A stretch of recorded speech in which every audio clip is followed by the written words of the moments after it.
বললাম যে মন খুলে গান গাওয়া যায়, পরীক্ষা খাতায় নম্বর দেওয়া যায় না, এর চেয়ে কি বলতে পারি বলুন। আজকে আমরা 2026 সালের এসএসসি দাখিল, এসএসসি ভোকেশনাল ও দাখিল ভোকেশনাল যে রেজাল্টটা দেখছি, এটা কিন্তু সরকার গঠনের পর মাত্র 2 মাস পরে শুরু হওয়া পরীক্ষার ফল। আমরা দেখেছি 21শে এপ্রিল থেকে পরীক্ষাটা শুরু হয়েছিল।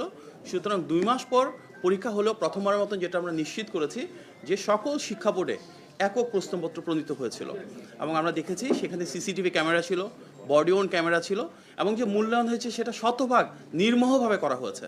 একটা প্রাচীন সংস্কৃতি আমরা দেখেছি ফ্যাসিবাদের সময়, যেখানে কৃত্রিমভাবে জিপিএ 5 কিংবা পাশের পরিমাণ বাড়ানো হতো।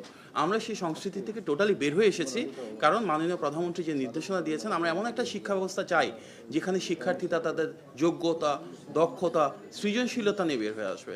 সুতরাং যে শিক্ষার্থী যেভাবে পড়াশোনা করেছে, নির্মোহভাবে যে মূল্যায়ন হয়েছে এবং মূল্যায়নের জন্য যারা নিরীক্ষণকারী রয়েছেন শিক্ষকদেরকে ট্রেনিং দেওয়া হয়েছে, সেভাবে রেজাল্টে এসছে। আমার মনে হয় এখানে ভালো বা মন্দের দিকে না তাকিয়ে আমরা সেভাবেই দেখতে পারি যে যেই শিক্ষার্থীরা ভালো ফলাফল করেছে তাদেরকে আমাদের সবার অভিনন্দন জানানো উচিত, শুভেচ্ছা জানানো উচিত। যারা ভালো ফলাফল করেছে তাদের সাথে তাদের পরিবার গর্বিত, আমরাও গর্বিত। আবার অনেকে আছে হয়তো ভালো ফলাফল করেনি, তাদের জন্য যে এটা জীবনে সব কিছু শেষ তা না। আমরা চাই যারা ভালো ফলাফল করেছে তারা যেমন পরিশ্রমের স্বীকৃতি পেয়েছে, যারা হয়তো তাদের কাঙ্ক্ষিত ফলাফল পায়নি, সরকার একইভাবে একই সাথে তাদের পাশে থাকবে এবং আমরা নিশ্চিত করতে চাই ভবিষ্যৎ জীবনে যেন তারা সাফল্যের সোপান পেরিয়ে সাফল্যমণ্ডিত হয়ে ওঠে। আমাদের মূল উদ্দেশ্য কি? আজকে যে এসএসসি পরীক্ষা হয়েছে, যারা ফলাফল ভালো করুক, খারাপ করুক, প্রত্যাশিত করুক, অপ্রত্যাশিত করুক, আমরা সবাইকে সাথে নিয়ে সামনের দিকে এগিয়ে যাব। এবং আমরা অত্যন্ত আনন্দের সাথে বলতে পারি এবার কিন্তু প্রশ্নপত্র ফাঁসের কোনো ঘটনা ঘটে নাই এবং খুব সুন্দর পরীক্ষা হয়েছে, সুষ্ঠুভাবে হয়েছে। এই কার্যক্রমে যারা ছিলেন, অর্থাৎ আমাদের শিক্ষক, অভিভাবক, অবশ্যই যে শিক্ষার্থীরা পরীক্ষা অংশগ্রহণ করেছে, শিক্ষা কার্যক্রমে সম্পৃক্ত সবাই, মাঠ প্রশাসন, আইন শৃঙ্খলা বাহিনী, সবাইকে আমরা ধন্যবাদ জানাচ্ছি। দীর্ঘদিন পর একটা নির্বাচিত গণতান্ত্রিক সরকার রাষ্ট্র পরিচালনা এসেছে। জনগণের অনেক প্রত্যাশার মাঝে সুন্দরভাবে এসএসসি পরীক্ষা হচ্ছে কিনা এবং প্রত্যেকে মেধার মূল্যায়ন পাচ্ছে কিনা, সেটাও কিন্তু একটা বড় প্রাপ্তি।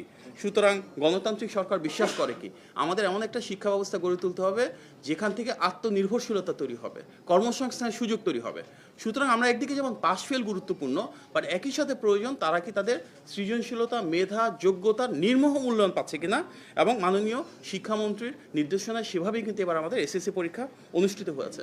আমাদের আজকে যারা ভালো ফলাফল করেছে কিংবা যারা হয়তো অনেকটাই প্রত্যাশিত ফলাফল পায়নি, সবার উদ্দেশ্যে আমাদের বার্তা কি? একটা সুনির্দিষ্ট লক্ষ্য যেন সবাই স্থাপন করে, কঠোর পরিশ্রম করে, নিজের উপর বিশ্বাস রাখে, আস্থা রাখে, থেমে না যায়। নির্বাচিত সরকার সকল শিক্ষার্থীর পাশে আছে। আমরা গণমাধ্যমের প্রিয় সাংবাদিক ভাই বোনদের কাছে আহ্বান জানাবো, আমরা গঠনমূলকভাবে আমাদের শিক্ষার্থীদের পাশে দাঁড়াই।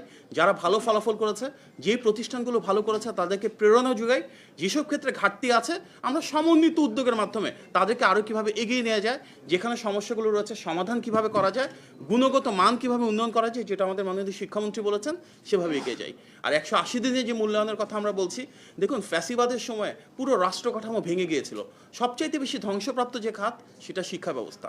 আমরা তো সেখান থেকে সম্পূর্ণভাবে পরিবর্তন, সংযোজন, বিয়োজন এবং সংস্কার করছি আমাদের একাডেমিক কারিকুলামে।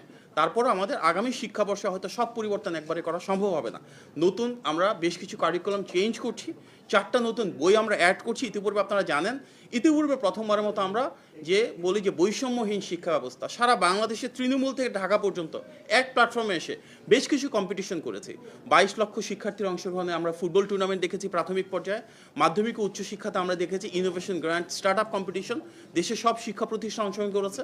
একদম ক্লাস 1 থেকে ক্লাস 12 পর্যন্ত সব শিক্ষা প্রতিষ্ঠানে আমরা বৃক্ষরোপণ করেছি।